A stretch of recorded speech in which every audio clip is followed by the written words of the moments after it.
खरंच आहे. धन्यवाद अध्यक्ष महोदय. गृह विभागाच्या आता नाही. पुरवणी मागण्यावरती बाब क्रमांक 16 आणि 17 वरती मी बोलण्यासाठी उभा आहे.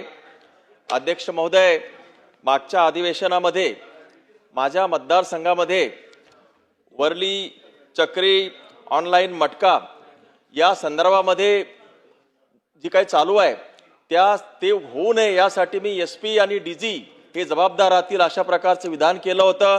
त्याचा फरक पडला खरा, परंतु तरी सुद्धा ऑनलाईन मटका ऑनलाईन हे सगळं सुरू आहे आणि अवैध धंदे अद्याप सुरू आहे. अवैध दारूची जी दुकानं आहेत, विक्री आहे, ती सर्रास सुरू आहे. माझी विनंती आहे या निमित्ताने की यावरती आळा बसवण्यासाठी SP आणि DG साहेबांना विनंती करण्यात येत आहे. दुसरं असं की कृषी विभागाच्या संदर्भामध्ये माझी अशी विनंती आहे की अध्यक्ष महोदय, ज्या ग्रामीण बँका आहेत किंवा SBI इतर राष्ट्रीयकृत बँका आहेत, त्यांनी आता जे नाफेड अंतर्गत जे काही शेतकऱ्यांच्या खात्यावरती निधी जमा झालेला आहे, कुठलं अनुदान जमा झालेलं आहे, त्याला होल्ड लावलेला आहे. अगोदरच शेतकरी अडचणीत आहे आणि सगळ्या बँकांनी त्याच्यावरती होल्ड लावलेला आहे. तो होल्ड काढण्याच्या संदर्भात जिल्हाधिकारी आणि सगळ्या प्रशासनाला सूचना देण्याची गरज आहे.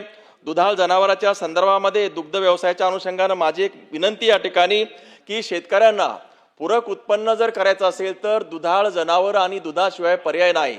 मात्र दुधाळ जनावरे घेण्यासाठी बँका शेतकऱ्यांना कर्ज देत नाही. या निमित्तानं पुन्हा माझी विनंती आहे की सर्व जिल्हाधिकारी यांनी सर्व बँकांची बैठका घेऊन शेतकऱ्यांना या संदर्भामध्ये जे काही दुधाळ जनावरांसाठी मदत करावी.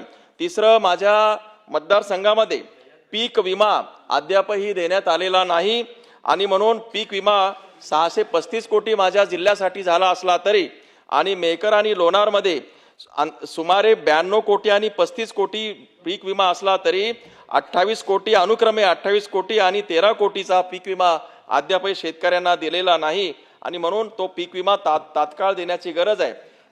बोलण्यासारखं खूपच एकच मुद्दा सांगतो. MIDCच्या अनुषंगानं अध्यक्ष महोदय, MIDC महाराष्ट्राच्या MIDCच्या संदर्भात, उद्योगाच्या संदर्भात, प्रगतीच्या संदर्भात मोठमोठे दावे करण्यात येतात. आम्हाला त्याचा अभिमान वाटतो. परंतु हा महाराष्ट्र जो आहे, 2 महाराष्ट्र झालेले आहेत. एक तर मुंबई, ठाणे, नाशिक, पुणे आणि नागपूर आणि शहर हा एक महाराष्ट्र आहे आणि उर्वरित सर्व जो महाराष्ट्र आहे, ग्रामीण महाराष्ट्र, तो दुसरा महाराष्ट्र आहे. आमचा SDI ह्युमन इंडेक्स चेक करा, पर कॅपिटा इन्कम चेक करा. MIDC सर्व दूर होण्यासाठी अध्यक्ष महोदय एकच मुद्दा, MIDC सर्व दूर वाढण्यासाठी त्या जिल्ह्यामध्ये MIDCचे केंद्र सक्रिय करावे लागणार. बुलढाणा जिल्ह्यामध्ये DIC वाला अधिकारी बसतो, अकोल्याला एक RO बसतो आणि ह्यांच्या माध्यमातून जर आमचा उद्योग व्यवसाय भरणार असेल ग्रामीण भागामध्ये तर आपण स्वप्नरंजनामध्ये. आणि म्हणून माझ्या मेकर मतदारसंघासाठी स्वतंत्र कन्सल्टंट मला हवा आहे आणि त्या संदर्भात आपण शासनाकडे सूचना करावी. सन्माननीय सदस्य प्रशांतजी ठाकूर, विनंती करतो. मला बोलण्याची संधी दिली. सन्माननीय अध्यक्ष